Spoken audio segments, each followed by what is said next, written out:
So hello fellow coin collectors, this is Glenn, back with some coins from Malaysia. So here we have a selection of actual coins, but basically I just want to focus on coins that were actually issued in the Malay Peninsula and not the actual coins that were issued in Sarawak or North Borneo. So these two are actually on Borneo, as you can see, Borneo, and it also includes Brunei, but I don't have any Brunei coins, and I don't have any early Brunei coins. So the current Malaysian ringgit, Singapore dollar, and Brunei dollar were first minted in 1967 for their independent countries, and this one video includes just coins issued before that, so before 1967. So one of the older dates here is 1961 for Malaya and British Borneo, so that includes the Malay Peninsula and Sarawak and Sabah on Borneo. Then we have the Commissioner of Currency Malaya. So that is pretty much only the coins issued for the Malayan Peninsula, but they would have actually circulated in Sarawak after the Second World War, when it actually became part of the United Kingdom. And North Borneo has always been a United Kingdom colony, so these coins would have circulated in those two territories. That's why they changed it to British Borneo. And before that, we had the Straits settlements. So the actual light's not that good. There you go. There you go. So the Straits settlements. So the first coins issued for the Straits settlements was in 1845, and they were actually, I like to say actually, don't I? And they were just a bronze, quarter, half, and 1 cent. And here we actually, God, I've got to stop saying actually. Here we have the 1 cent coin. So this is from 1884, has a mintage of 6 million. And these large coins are actually minted up until 1919, when they actually changed it to a smaller bronze coin. And here we actually have a half cent as well. So the quarter coin, quarter cent, which I don't have, was minted up until 1916, and then they actually stopped minting them because they were pretty much lower value. The half cent was minted continuously. It was changed into a square coin in 1932, so that is 13 years after the 1 cent. And they continued to issue them up until the 1960s. And in 1919, so the Straits settlements. So they're called the Straits settlements because you got the Malacca Straits between Sumatra and Malaya Peninsula, and it's a pretty heavily shipment route. So that is why the British actually wanted that peninsula. And the British and the Dutch would have been in conflict over for a little bit of period, but for most of the time they've had standard agreements. So the mintage for this coin is about 20 million. So in this grade, you can see it is probably fine condition, probably only a few dollars. So these should actually be very easy to get. And here we have a 1940, and you can see the actual size difference. After the Second World War, they actually reduced the size of the actual coins. So this is 1945. 1945 should actually be quite easy to get, and these are actually minted in all different places. So some were minted in India, some in the UK, probably some in Australia as well. Australia did experiment with square coins, so maybe that could have followed through in the minting of these coins. Personally, I don't really know where they were actually minted for every coin, but I'm just going to say probably the UK. And then we have some silver coins. So the earliest silver coins I have are the actual Straits settlements. So here we have a 1919. Curious thing about these coins is that the silver content, like a 5 cent from 1871, which these were first started to be minted in 1871, up until 1903 they were 80% silver. Then in 1910 they minted 1 year coin of 60% silver. Then in 1918 to 20 they reduced it to 40% silver. Mind you, they kept the same weight and the same diameter. Then in 1920 they changed it to a copper nickel coin. Then in 1926 they went up to 60% silver again.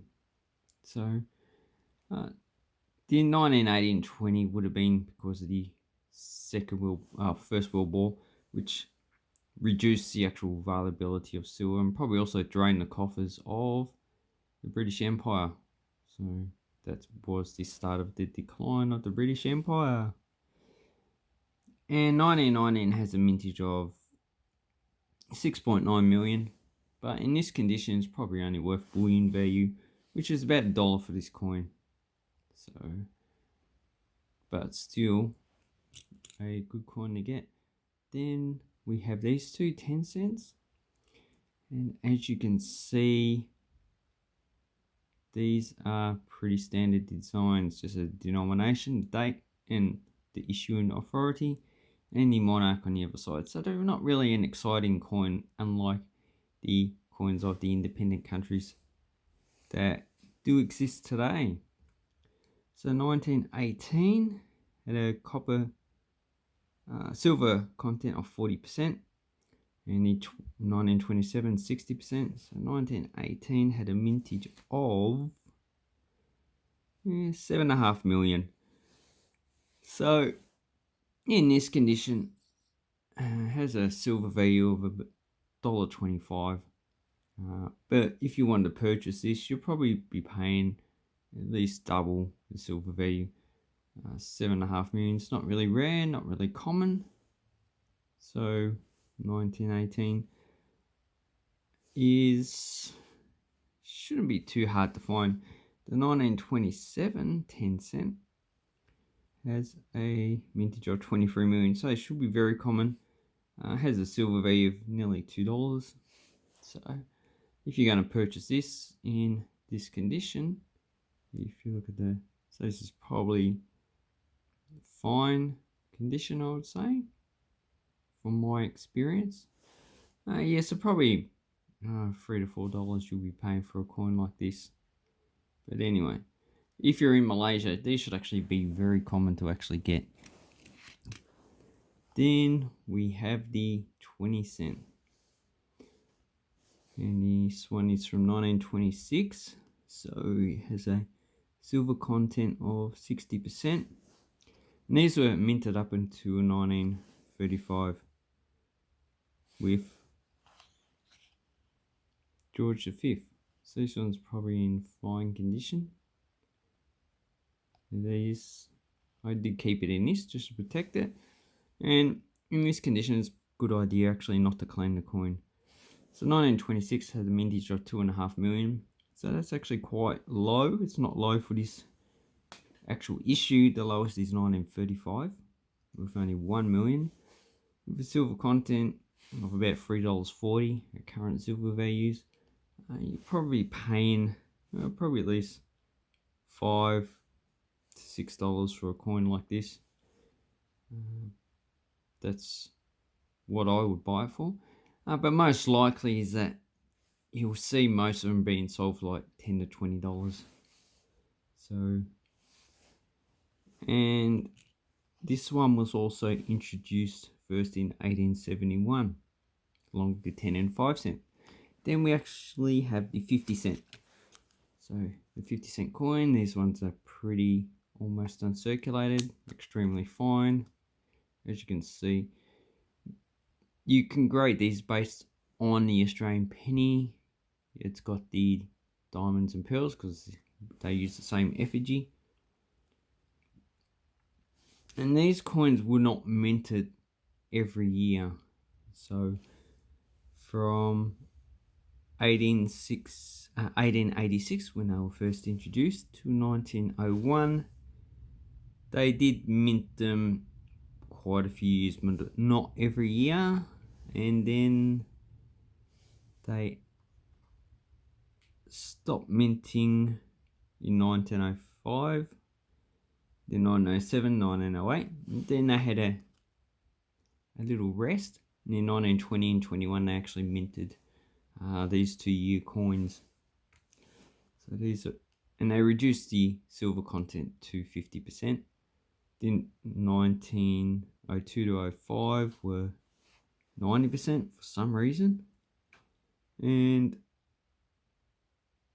1907 to 08 were 90%. And all the other coins from 1886 to 1905 were 80%. So it's just a bit confused in the way that they actually changed the silver content. I actually haven't read up on why they actually done this. They also changed the weight of these coins to 8.42 grams from about 10 grams. And the 1920 had a mintage of about, what was it? 3.9 million. And the 21 had about 2.5 million. Curious thing about 1920 is if you turn over, you got a cross down below, but you can also have a dot. And the dot coin is actually a lot scarcer. So I actually quite like these coins. Very, very nice. I used to actually buy these coins for like $15 each. But now if you want to buy it, you're probably paying about $30. But I would only buy them in uncirculated. You can see up here next to the S there's actually a die crack. So on all the coins it's not really as rare as you actually think. So nice coin. Look at that scratch. So definitely not almost uncirculated, probably EF. And yeah, so that is the actual 50 cent from the Straits settlements. So then we have from 39 should I say, to 1953, commissioners of currency in Malaya. So there's a Malayan coins. These are actually not very scarce. So from up until 1941, they were about 60 to 75% silver, all the coins circulation. Then at the end of the war, 43 to 45 changed to 50% silver. In 1948, all these coins went to being copper and nickel. And 48 should actually be a high mintage. Yes, 15 million for 49, 50 and 48, 50 million. So the high mintage was to remove the silver coins from circulation. And the 10 cent, here I have two from a later period. And do I have any Malayan British Borneo Straits settlements? Here you go. Commission currency Malaya. So they really, once you get used to them, you really won't find anything special. So this is the actual larger coin, and as you can see, it's actually quite nice. So these ones in this condition probably cost about $5 to $10. Had a mintage of about 14,308,000. And on this side, we have a nice effigy. And as you can see the mint luster, so the shiny part where it actually hasn't been worn. And for a coin of 14 million coins, you should actually find it pretty easy to actually get one. And the fun fact is that there were no 50-cent coins issued for this Malayan currency.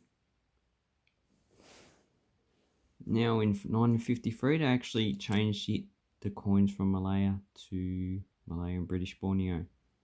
And in 1962, so this is a 1-year type, they issued this round 1-cent coin, which is later adopted by Malaysia with the 2 swords on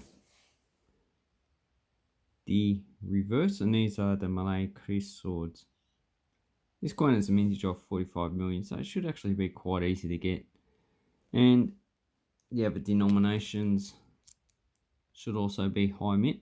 And in this period, as well as the Malay period, they only struck coins as needed. So if there was no demand for coins, they didn't strike them. So not every year would have a mintage. Here we have 56, 57. So then they didn't issue any more coins up until 61. So 56 has a mintage of 5 million. 57, depending on the actual mint mark, but both of them have 2.5 million coins minted. This is the KH, and that is where you actually find the mint mark. So quite nice. And the last year of mintage was actually 1961. So here I have 2 from 61, 3 from 61. So this one has the Heaton mint, and these 2 are the actual London. So quite nice coins. I think one of these is actually for sale. I do have Malay coins for sale. And in 1967 they actually issued their own independence coinage without the Queen Elizabeth II effigy on it. So the mintage for these ones, the H mint is only 4 million. The one without the mint mark is 17 million. So it actually should be a very easy coin to get. But there is a security rated edge. But you can also get ones without the security rated, and it's just rated. So, and you can get it for the H as well. So that's more like an error, which they actually didn't put this type of security reading on the actual side. Quite nice. And this one's a little bit mismatched, you can see there. How about the rest? Yeah, so you can actually see the joints on the actual coin where it's actually been put together, but sometimes you can't. I think that's the joint there. Anyway, so those are the actual coins from Malaya. Yeah, quite a lot of variety. Most of these are pretty low value. The Straits settlements, especially the Queen Victoria coinage, would be the actual most valuable because they are the least minted. Anyway, here's where I'll leave the video. Thank you very much for watching. Have an awesome coin and banknote collecting time. I'll leave links down below, and just enjoy the hobby. Thank you and goodbye.